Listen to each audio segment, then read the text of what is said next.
Bismillahirrahmanirrahim. Assalamualaikum warahmatullahi ta'ala wabarakatuh. Alhamdulillah, alhamdulillahil hannanil mannan al-qadimil ihsan. Nahmaduhu subhanahu wa ta'ala على أن أنعم علينا بنعمتي الإسلام والإيمان، فنسأله تبارك وتعالى أن يحلينا بالعلم والعرفان، وأن يحلينا بكمال الإحسان. وأشهد أن لا إله إلا الله وحده لا شريك له، الرب الذي خلق الإنس والجان.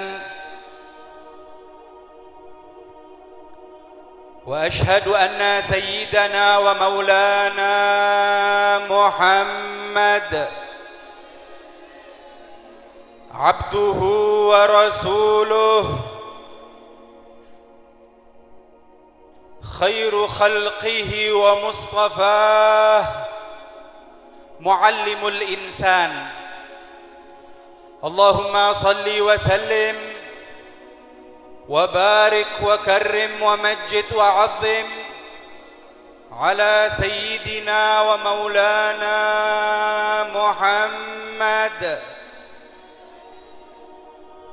صلاة تحسن بها الأخلاق وتيسر بها الأرزاق، وعلى آله وصحبه والتابعين ومن تبعهم بإحسان من يومنا هذا إلى يوم التلاق. أما بعد،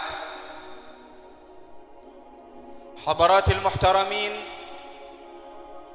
yang sama-sama kita muliakan, kita ta'zimi, para habaib, para kiai, para sepuh lan bini sepuh, terkhusus kepada jajaran kepengurusan Lembaga Pondok Pesantren Darut Tauhid, wa fi muqaddimatihim, yang selalu kita hadirkan, yang selalu kita kenang akan nasihat beliau, sekalipun secara jasmani beliau tidak lagi di tengah-tengah kita, akan tetapi kita yakin bahwa beliau selalu ada dan hadir memperhatikan akan kita, terkhusus santri-santrinya, karena kita yakin orang-orang seperti beliau hakikatnya tidak wafat, akan tetapi bal ahyaun inda rabbihim yurzaqun. Beliau yang selalu kita doakan, kita kirim Fatihah al-maghfur lah Ar-Raji ilal Hayyil Qayyum al-Marhum Kiai Muhaimin Abdul Bari. Mudah-mudahan beliau selalu dikucuri rahmat Allah subhanahu wa ta'ala, makam beliau dijadikan raudhah, taman daripada taman-taman surga, dan beliau selalu bersama dambaannya baginda Nabi besar Muhammad sallallahu alaihi wasallam. Amin ya rabbal alamin. Juga yang kami muliakan Kiai Haji Muqtadir Son Haji, Kiai Haji Ali Karrar Son Haji, Kiai Haji Mahrus, Kiai Muqaddas Amin, Kiai Haji Zainal Jazuli, dan mungkin masih banyak para kiai, para tokoh yang lain yang mohon maaf tidak dapat saya sebutkan satu persatu tanpa mengurangi rasa ta'zim kami kepada mereka-mereka. Harapan kita mudah-mudahan Allah subhanahu wa ta'ala memanjangkan umur beliau-beliau, dalam keadaan sehat walafiat, dan Allah selalu menggampangkan urusannya, sehingga insya Allah mereka selalu dapat menuntun kita untuk mendapatkan ridha Allah subhanahu wa ta'ala serta syafaat baginda Nabi besar Muhammad sallallahu alaihi wasallam. Amin ya rabbal. Hadirin rahimakumullah, alhamdulillah, tiada kalimat yang pantas untuk kita ucapkan kecuali rasa syukur. Pada malam yang penuh keberkahan ini, di tempat yang kita yakini penuh dengan keistimewaan, Allah masih memudahkan kita untuk dapat berkumpul, tidak lain dan tidak bukan semata-mata untuk mendekatkan diri kita kepada Allah subhanahu wa ta'ala, untuk selalu mengenang akan baginda Nabi besar Muhammad sallallahu alaihi wasallam, untuk dapat mempelajari bagaimana sifat-sifat mulia Nabi Muhammad yang diwariskan kepada pewaris-pewarisnya, yaitu para ulama, diantaranya orang yang kita hauli pada saat ini, beliau Al-Habib Al-Fadhil Al-Imam Salim bin Abdullah bin Umar Asy-Syatiri. Mudah-mudahan kehadiran kita ini menunjukkan bahwa kita termasuk hamba Allah yang akan diberikan ampunan oleh Allah subhanahu wa ta'ala.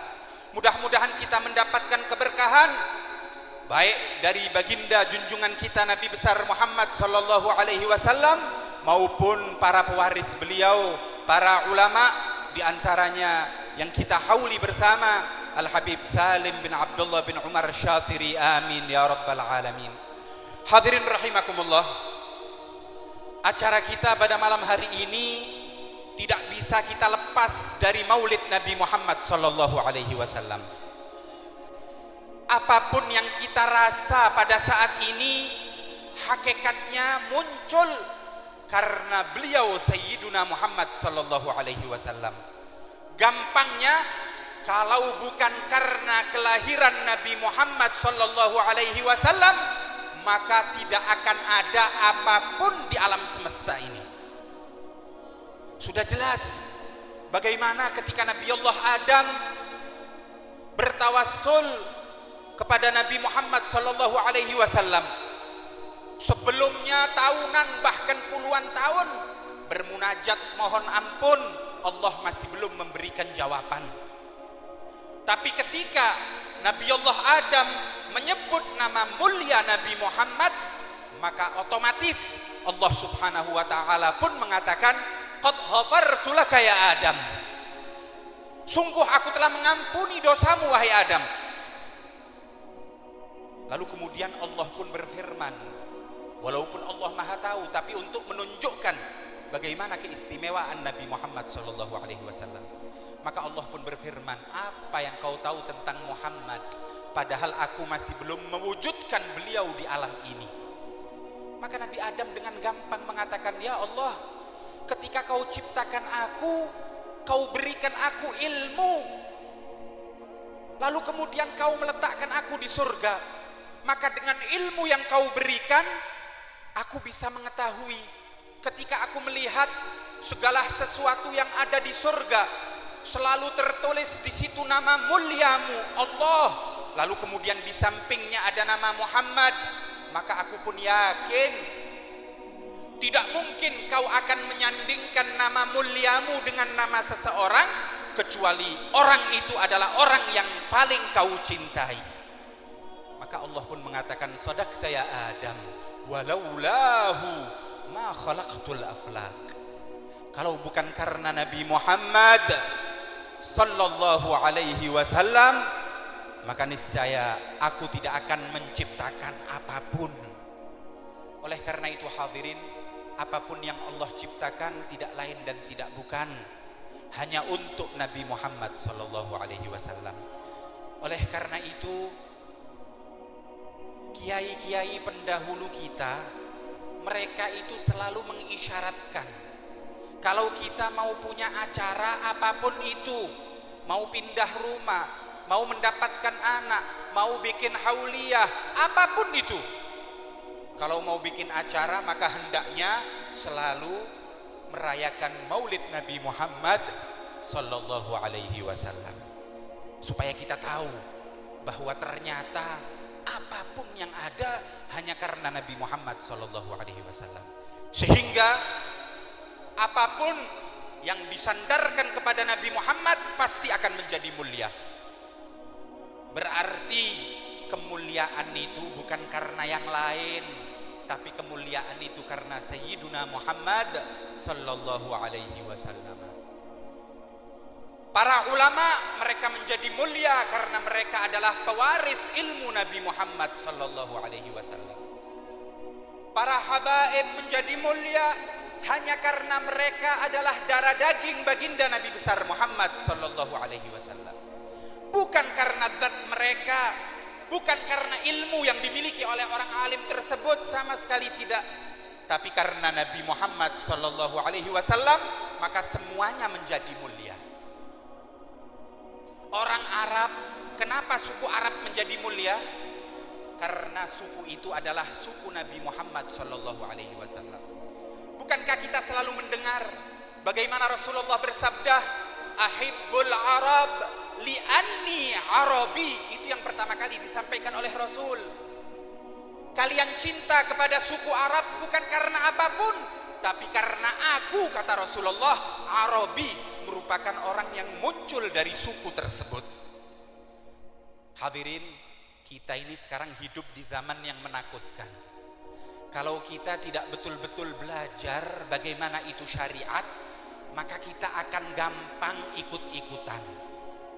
Sekarang sudah mulai banyak, hanya karena rasa hasud mungkin yang mereka miliki, maka mereka berupaya untuk mengaburkan ini dari masyarakat secara umum. Dianggap orang yang mewarisi ilmu Nabi, para kiai, orang yang menjadi cucu daripada Nabi Muhammad, para habaib, dianggap orang Arab itu mencari kehormatan, gila hormat, minta untuk disanjung. Padahal kita melakukan itu semata-mata karena Nabi Muhammad. Kalau kita tidak melakukan itu karena Nabi Muhammad, maka keliru. Mulai sekarang rubah niatnya. Apapun yang kita agungkan hanya karena Nabi Muhammad sallallahu alaihi wasallam. Karena itu coba kita pikirkan. Orang Arab ini ada semenjak zaman dahulu. Dari mulai zaman Nabi Ismail sudah ada itu Al-Arab. Karena itu dijuluki Abul Arab. Artinya sebelum Nabi Muhammad sudah ada Arab. Sekarang coba kita perhatikan. Mana umat yang paling mulia? Apakah umat Nabi Muhammad atau umat yang lain? Jawabannya adalah umat Nabi Muhammad. Al-Imamul Busiri mengatakan, "Bushra lana ma'syaral islami inna lana minal inayati ruknan ghairu munhadimi lamma da'allah da'ina li ta'atihi bi akramir rusli kunna akramal umami." Sungguh hanya karena yang diutus di tengah-tengah kita paling mulianya Rasul, yaitu Nabi Muhammad, maka kita pun menjadi umat yang paling mulia. Sekarang kalau kita ditanya, ada Zaidun, umatnya Nabi Ismail, orang Arab nikah, orang Arab. Ada Sugeng, asmani Madura ini kan apa? Sing om, asma Madura, Sugeng Jabar.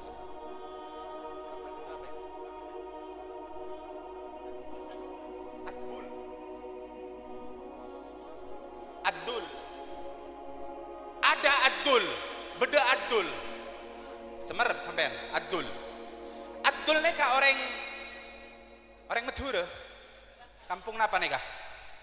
Injelan, orang Injelan. Adul gih. Adul neka umat Nabi Muhammad, benih orang Arab, orang Injelan. Sekarang kalau kita ditanya, mana yang mulia? Z, umatnya Nabi Ismail, Orang Arab. Apa Atul? Umatnya Nabi Muhammad. Mana yang mulia? Atul. Dari sini kita tahu kemuliaan itu bukan karena hakikatnya, bukan karena suku Arabnya, bukan, tapi karena apa? Karena Nabi Muhammad Shallallahu Alaihi Wasallam. Maaf nih, kalau Nabi Muhammad itu diturunkan di Injelan, maka Injelan ini merupakan suku paling mulia. Tapi karena kehendak Allah, sampean jangan tanya nanti, lu kenapa tidak turun di Injelan? La yus'alu amma yaf'alu. Kita nggak boleh mempertanyakan ketentuan Allah. Tapi dari sini kita tahu keistimewaan, kemuliaan ternyata karena Nabi Muhammad Sallallahu Alaihi Wasallam. Oleh karena itu, Al Habib Ali bin Muhammad Al Habsyi dalam gosidahnya Gottammamallah, beliau mengatakan, Sallu ala man bihi sudna ala fasihin kada a'jam. Bersalawatlah kalian, sallu ala nabi, bersalawatlah kalian kepada sosok yang karena beliaulah sudna kita menjadi pemimpin. Kita memimpin siapa? Ala fasihin, bangsa yang fasih, yaitu bangsa Arab, kadal a'jam ataupun non Arab. Jadi memang kita menjadi pemimpin. Umat Muhammad ini pemimpin paling istimewa, paling mulia. Di sini kita tahu, kalau memang kemuliaan karena orang Arab, maka otomatis Z tadi lebih afdol daripada Atul. Tapi kenyataannya tidak. Oleh karena itu hadirin rahimakumullah, perkuat ilmu ini. Jangan sampai kita gampang diombang-ambing. Jangan hanya karena omongan yang terlihat benar, tanpa kemudian kita melihat dalilnya, marjaknya, lalu kemudian kita gampang ikut-ikutan. Mudah-mudahan kita, keluarga kita diselamatkan oleh Allah Subhanahu wa ta'ala. Hadirin rahimakumullah.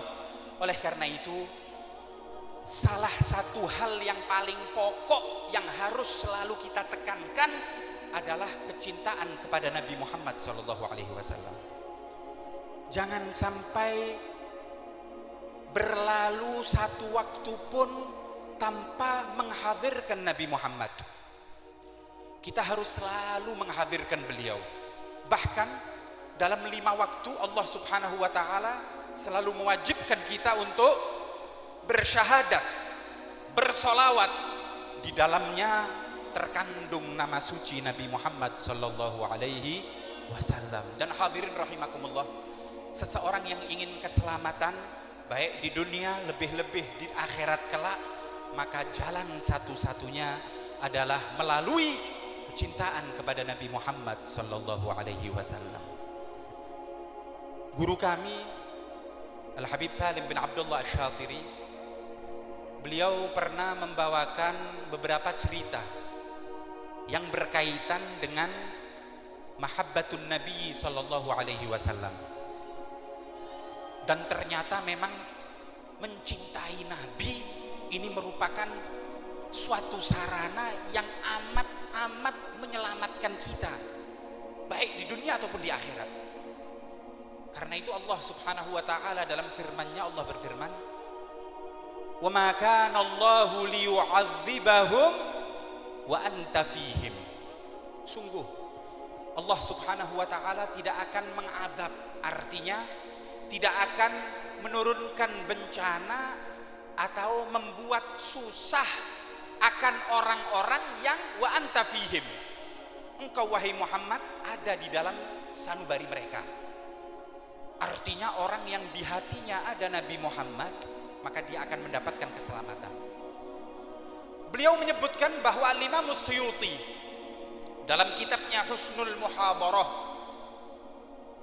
beliau pernah bercerita bahwa di zaman Nabi Muhammad itu ada seorang perempuan sahabiyah, sahabat Nabi. Ini betul-betul dikenal, betul-betul cinta dengan Nabi Muhammad. Kerjaannya itu sholawat. Selalu dari lisannya muncul sholawat kepada Nabi Muhammad. Ini perempuan bariatul jamal. Bahasa Madura nanekah Radin. Radin, cantik sekali, bunga desa, sehingga setiap orang selalu penasaran, pengen tahu secantik apa sih perempuan ini. Lu kenapa kok penasaran? Karena ternyata perempuan ini selalu menjaga martabat suaminya. Jadi sebelum ada kewajiban untuk berhijab, di zaman Rasul itu belum ada kewajiban untuk pakai hijab. Ini perempuan ternyata sudah menutupi dirinya. Jadi bukan karena kewajiban, tapi karena apa? Menjaga kehormatan suami. Kata perempuan itu, mukaku ini hanya dilihat oleh orang yang halal, diantaranya suamiku. Padahal dulu belum ada kewajiban. Maka akhirnya ada satu orang kafir, penasaran, saya harus lihat mukanya wanita itu tadi. Penasaran. Akhirnya ketika berjalan di pasar, kelihatan itu perempuan. Minta, buka wajahmu. Ya enggak mau perempuannya. Enggak, kamu bukan siapa-siapaku. Maka akhirnya laki itu mikir, pakai cara apa ini? Pokoknya harus lihat mukanya. Sampai akhirnya dia mendengar bahwa perempuan ini betul-betul cinta dengan Nabi Muhammad. Apapun untuk Nabi Muhammad. Wah, dapat cara. Didekati perempuan itu lalu mengatakan, hei, kalau kamu betul-betul cinta dengan Nabi itu, katamu Nabi itu Muhammad itu, maka demi kecintaanmu kepada beliau, buka wajahmu, aku pengen lihat. Perempuan ini bingung. Saya sudah biasa menutup wajah saya untuk suamiku, tapi dia meminta menyebut nama mulia Nabi Muhammad. Mana yang saya menangkan ini sekarang? Akhirnya dia ijtihad, dia mengatakan, aku tidak akan mengunggulkan nama Nabi Muhammad walaupun hanya karena suamiku. Maka akhirnya dia pun menyingkap wajahnya, sehingga dilihat oleh orang kafir tersebut. Setelah pulang ke rumah, kepikiran ini perempuan, saya sudah membuka wajahku di hadapan selain suamiku. Akhirnya dia terlihat murung, suaminya melihat, ada apa istriku? Akhirnya diceritakan kejadiannya. Kata suaminya, ya nggak ada masalah, kan bukan kewajiban. Iya, tapi aku merasa nggak enak. Akhirnya suaminya mendatangi Nabi Muhammad SAW. Maka menceritakan orang tersebut kepada Nabi Muhammad. Nabi Muhammad pun mengatakan, coba kamu sekarang nyalakan tanur. Tanur itu seperti drum. Tahu drum sampean? Tempatnya minyak itu biasanya drum. Itu biasanya dikasih kayu bakar, dibakar sampai memerah, lalu kemudian dibuat masak roti. Jadi rotinya ditaruh di samping-sampingnya. Kata Rasulullah, nyalakan itu tanur, lalu kamu katakan kepada istrimu, masuk kamu ke dalam tanur itu demi kecintaanmu kepada Nabi Muhammad SAW. Jadi mau dibuktikan apa betul-betul karena cinta dengan Nabi Muhammad atau tidak. Akhirnya orang itu pulang, sampai di rumahnya dinyalakan tanur, ngomong sama istrinya, masuk demi kecintaanmu kepada Nabi Muhammad. Istrinya kaget, loh, masa saya masuk? Saya mati nanti kalau masuk. Pokoknya kalau cinta Nabi Muhammad, masuk. Loh, kamu ndak eman dah? Loh, kok ndak eman? Istrimu ini paling cantik loh, bunga desa satu-satunya ini. Pokoknya kalau cinta Nabi Muhammad, masuk. Istrinya ngomong, kalau begitu izinkan aku untuk mandi terlebih dahulu, pakai wewangian terlebih dahulu, karena sebentar lagi aku akan mati. Aku kepengen akhir hayatku aku dalam keadaan paling bersih, paling istimewa, pakaian yang paling mahal, karena aku ingin menyebut bersolawat kepada Nabi Muhammad SAW. Akhirnya diizinkan mandi, pakai wewangian, pakai baju yang paling istimewa, solawat terus sampai masuk ke dalam tanur, ditutup. Akhirnya orang ini kembali kepada Rasulullah, mukanya murung, sedih. Loh, kenapa? Istriku ya Rasulullah, istriku. Loh, kenapa? Masuk tanur ya Rasulullah, mati. Odik ya. Maka Rasulullah mengatakan, jangan takut, Kalau betul dia mencintai aku, di hatinya ada aku, maka tidak akan membahayakan dia api neraka, apalagi api dunia. Sallu ala Nabi. Maka akhirnya orang itu pun dengan Rasulullah kembali. Setelah dibuka tanurnya, subhanallah, jangankan badannya, pakaian yang dipakai pun tidak terbakar oleh api, dan perempuan itu selalu bersalawat kepada Nabi Muhammad sallallahu alaihi wasallam. Ini kehebatan ketika seseorang menghadirkan Nabi Muhammad di dalam hatinya. Cerita yang kedua, Rasulullah itu pernah mengutus salah satu sahabat, bukan di zaman Rasul, artinya tidak di hadapan Rasul, ada seseorang sahabat. Seorang sahabat ini ketika itu bertemu dengan salah satu orang yang mengaku menjadi nabi, namanya Aswad al-Insi. Ada yang bilang al-Anasi, ada yang bilang al-Insi lughatan. Ketika bertemu orang itu, Aswad ini langsung megang, oh ini sahabat Nabi nih. Kamu sekarang harus mengatakan bahwa kamu beriman kepada aku, seorang nabi.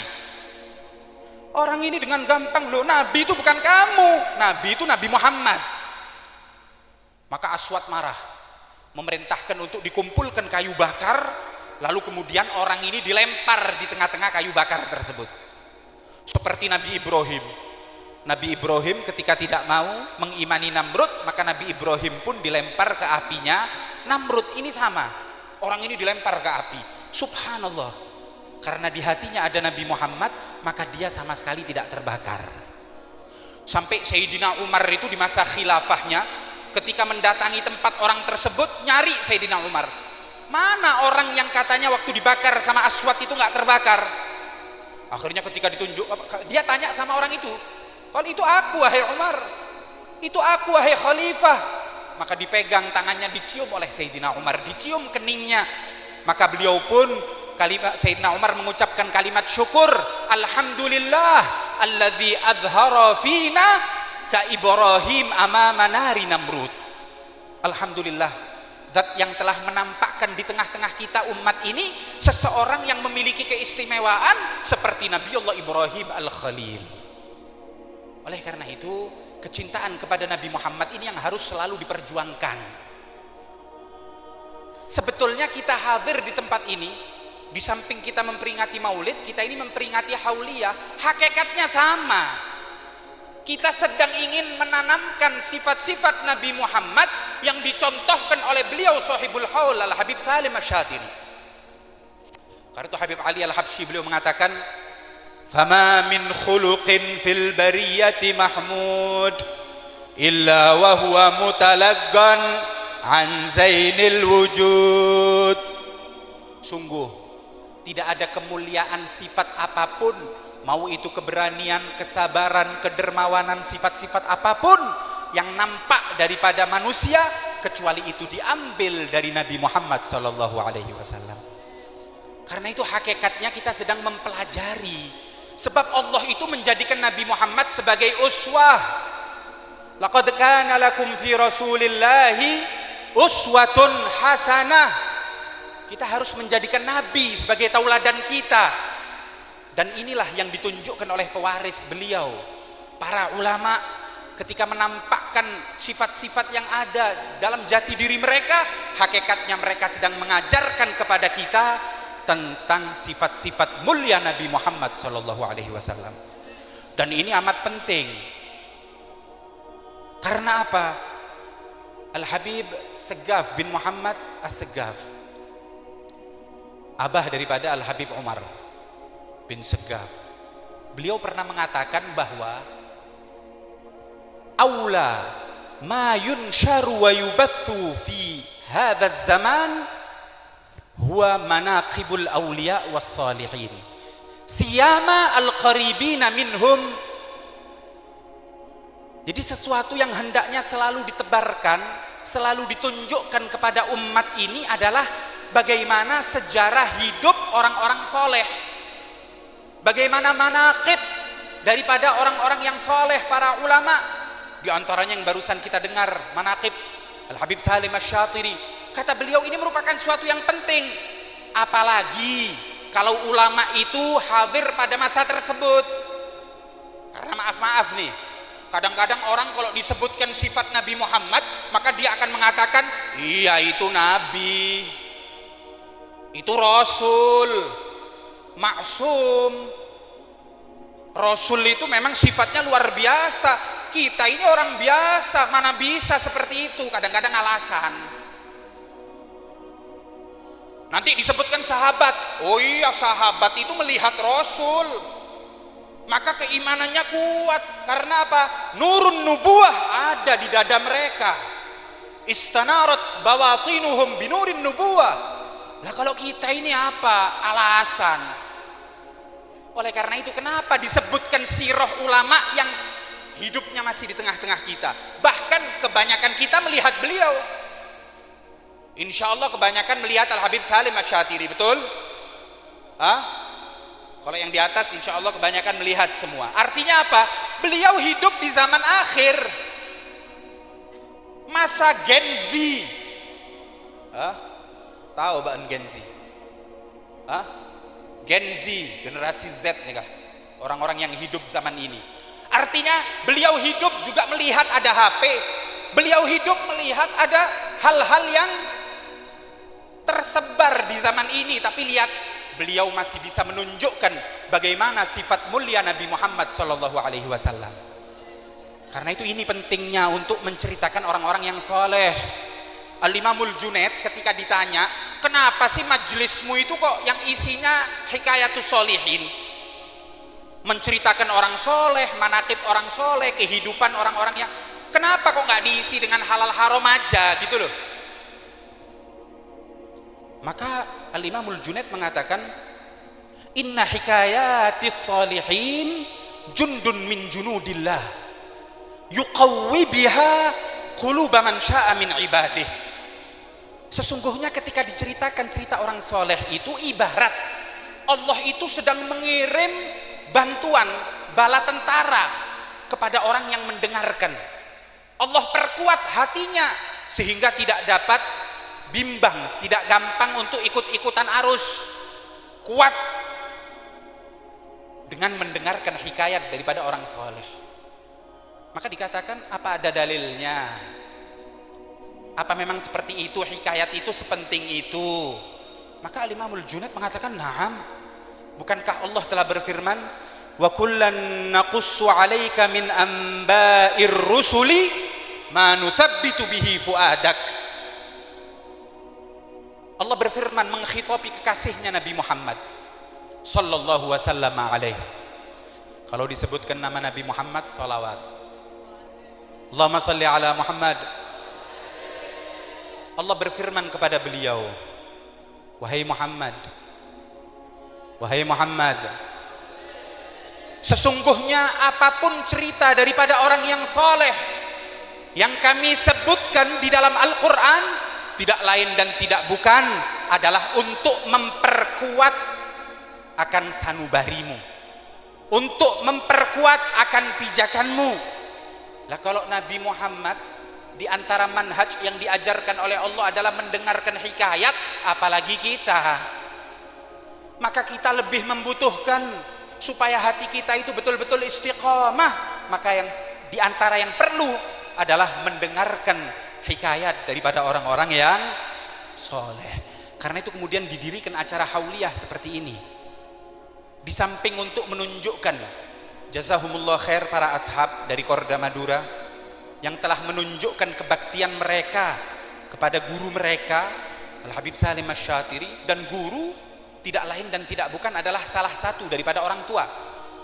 Karena Rasul mengatakan orang tua itu aba'uka thalathah, di antaranya adalah gurumu.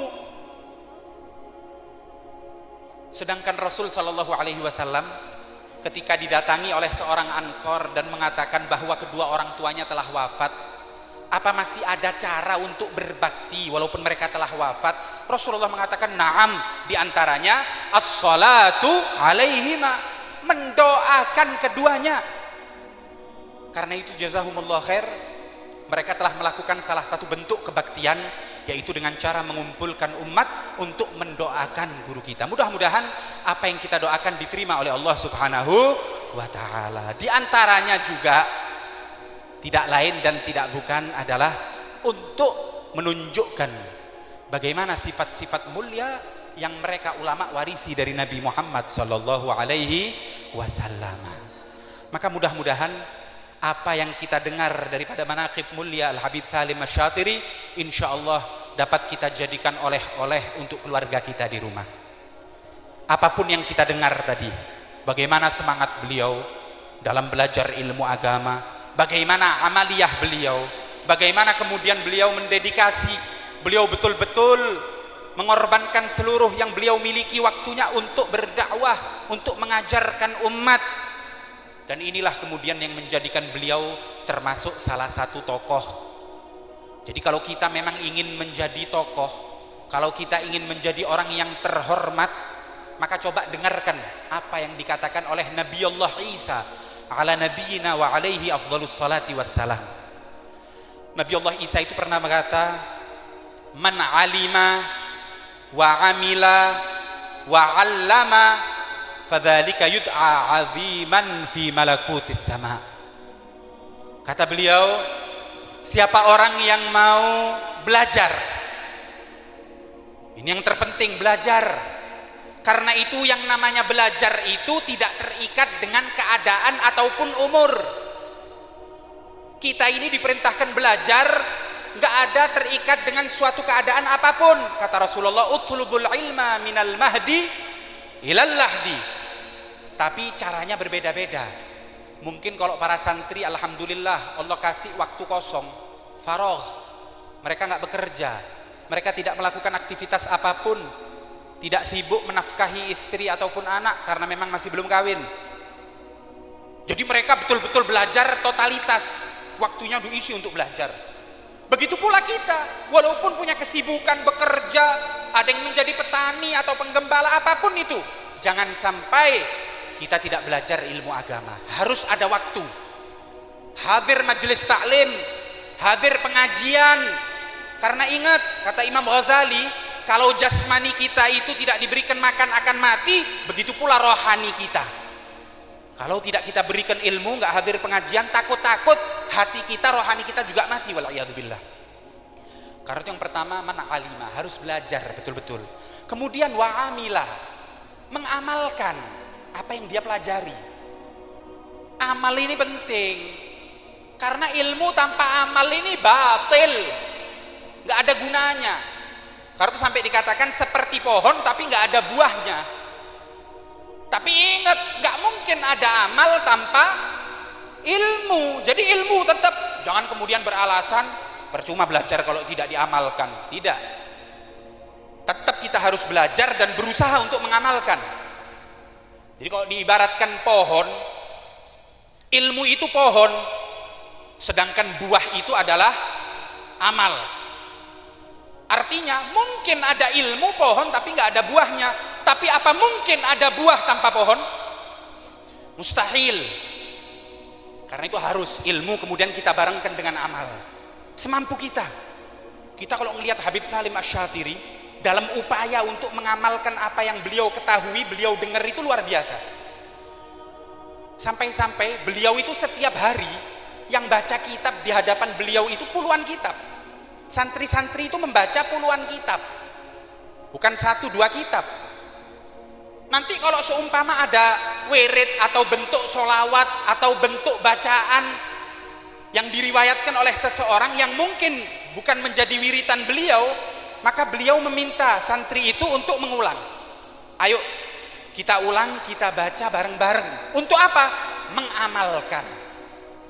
Karena mungkin kalau dibaca semua ya, karena bentuk sholawat itu banyak, gak mungkin umur kita mampu untuk membaca semua bentuk sholawat. Karena itu siasat daripada Al-Habib Salim tidak mendengar suatu amalan kecuali beliau lakukan walaupun hanya sekali. Ini menunjukkan bagaimana semangat beliau dalam beramal. Kemudian yang terakhir, mau mengajarkan apa yang sudah diketahui. Ini juga penting hadirin. Sekarang kita itu seringkali membiarkan keluarga kita, tidak pernah mengajarkan kepada keluarga kita apa-apa yang wajib untuk mereka ketahui. Alasannya apa? Saya bukan ustadz kok. Engkau benih kiai, neka kewajibannya kiai neka mengajarkan ilmu. Tidak. Kalau kita mengetahui sesuatu, wajib kita sampaikan. Karena itu kewajiban pertama kita, bagaimana anak-anak kita ketika sholat. Kalau mereka tidak mengetahui rukun-rukun sholat, kita ajarkan. Cong, sholat mereka mulai dengan takbiratul ihram sama niat. Berdiri, baca surat Al-Fatihah, ajarkan semampu kita. Jadi jangan kemudian mengatakan yang hanya bisa mengajar itu adalah para ustadz. Dengan skala yang besar memang harus mereka para ustadz, para kiai. Tapi ingat, kita tetap berkewajiban semampu kita. Apapun yang kita ketahui sampaikan. Anakku, sebelum sholat wudhu dulu. Apa ada di antara kita yang melihat bagaimana anaknya berwudhu? Pernah ngomong sama anaknya, ayo wudhu cong, saya pengen lihat apa wudhunya sudah betul, basuh muka, basuh tangan. Padahal ini kewajiban kita. Maka mari kita perhatikan 3 hal ini supaya kita akan menjadi orang yang diagungkan oleh Allah Subhanahu wa taala, baik di hadapan penduduk langit ataupun di hadapan penduduk bumi. 3 hal itu adalah ilmu. Pelajari betul-betul. Jangan sampai agama kita menjadi rusak hanya karena kita tidak berilmu. Sekarang sudah nyata. Berapa banyak orang yang menghindari sesuatu yang benar karena tidak memiliki landasan ilmu.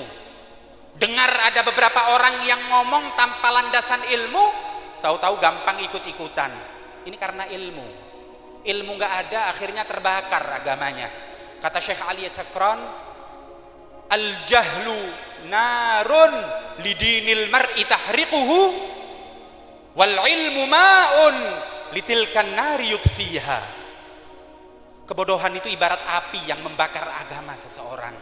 Sedangkan ilmu yang dipelajari ibarat air yang akan memadamkan api tersebut.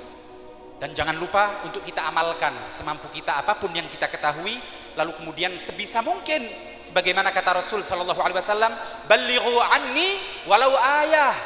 Sampaikan ilmu yang aku sampaikan ini walaupun hanya 1 ayat.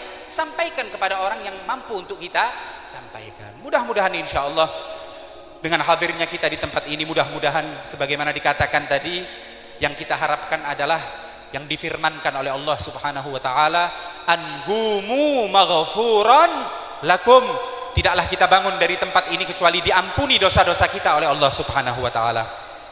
Kejelekan kita, kesalahan kita Allah ganti dengan kebaikan. Mudah-mudahan umur kita dipanjangkan oleh Allah Subhanahu wa taala sehingga insyaallah kita dapat menghadiri haul di tahun-tahun yang akan mendatang dalam keadaan sehat wal afiyah. Dan kita doakan mudah-mudahan pondok pesantren Darut Tauhid ini selalu Allah jayakan. Mudah-mudahan santri-santrinya Allah berikan keberkahan, Allah gampangkan dalam menuntut ilmu, dan mudah-mudahan apapun yang mereka upayakan akan sampai kepada guru mulianya yaitu Kiai Haji Muhaimin. Dan mudah-mudahan apapun yang menjadi hajat kita digampangkan oleh Allah Subhanahu wa taala. Yang sakit di tengah-tengah kita Allah berikan kesembuhan. Dan mudah-mudahan sebagaimana kita berkumpul untuk mendengar bagaimana sirah mulia Nabi Muhammad, bagaimana manaqib Al-Habib Salim Asy-Syatiri, mudah-mudahan kelak di akhirat kita dikumpulkan bersama Al-Habib Salim dan datuk beliau Sayyiduna Muhammad sallallahu alaihi wasallam. Amin amin ya rabbal alamin. Hadani Allah wa iyyakum ila aqwamit thariq. Assalamu alaikum warahmatullahi wabarakatuh.